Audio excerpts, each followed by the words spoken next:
It means a lot because it escalates the level and degree of accusations made against Putin. Biden has called Putin a dictator, a war criminal, a butcher. Genocide is a crime against humanity and not also a war crime.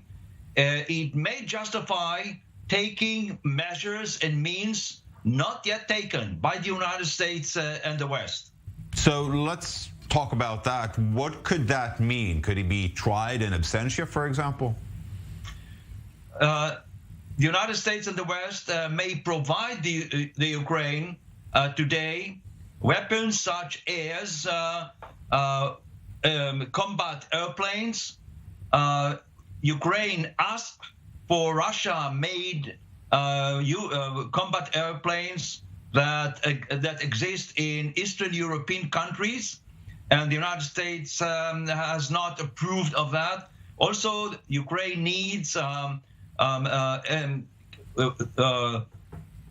missiles that can hit airplanes, Russian airplanes flying at high altitudes.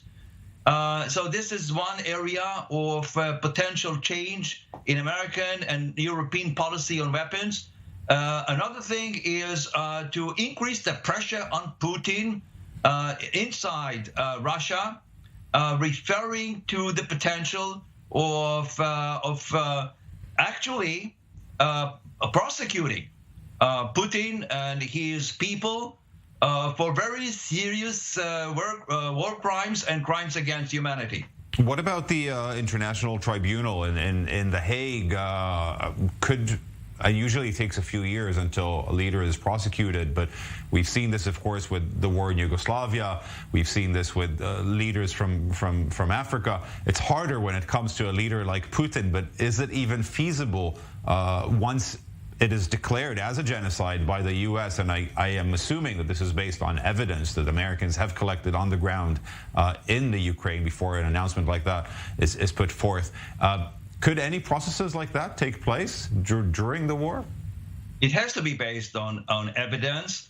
The United States initiated a week ago an important step of expelling Russia from the United Nations Human Rights Council. This body is politicized, corrupt, and ineffective. And the same may be said about the International Criminal Court in The Hague. Yet, it is a significant expression of dissatisfaction and opposition to what Putin and his military and army are doing in the Ukraine. Potentially, the new prosecutor at the International Criminal Court, Han from Britain, is working on potential prosecution and accusation against Putin and his people.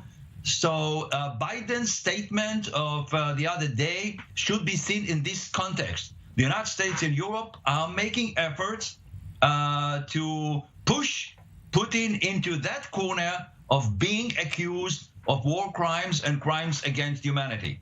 Okay, let's talk about sanctions against Russia. According to your analysis, looking at what the United States has done so far, what is it refraining from doing just yet, and why?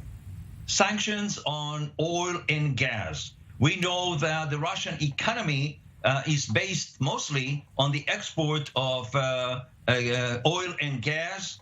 Europe, especially Germany, is heavily dependent on Russian gas, 50%. So far, Western Europe refrained from sanctioning the energy sector of Russia. The United States is now applying pressure on Western Europe to expand the sanctions into this sector as well. I believe that Russia would lose the energy markets in Europe anyway. The only question is going to be when, and the way to do it is to at least reduce the damage, first of all, by waiting a little bit for the summer, when oil and gas are not going to be in big demand, and also for increase in oil production and gas production elsewhere in the world. The United States is working with Saudi Arabia and the Gulf producing countries to increase oil production. This is a little bit difficult because of very bad relations that emerged between Biden and those countries, but this would be a condition for increasing the sanctions on the energy sector in Russia. And of course, the pressure within the United States on Biden is growing as oil and gas prices are mounting there as well to levels that America hasn't seen in the last few decades. And that's, of course, because of the war. Thank you very much, Professor Eytan Gilboa. Pleasure speaking to you today. Thank you.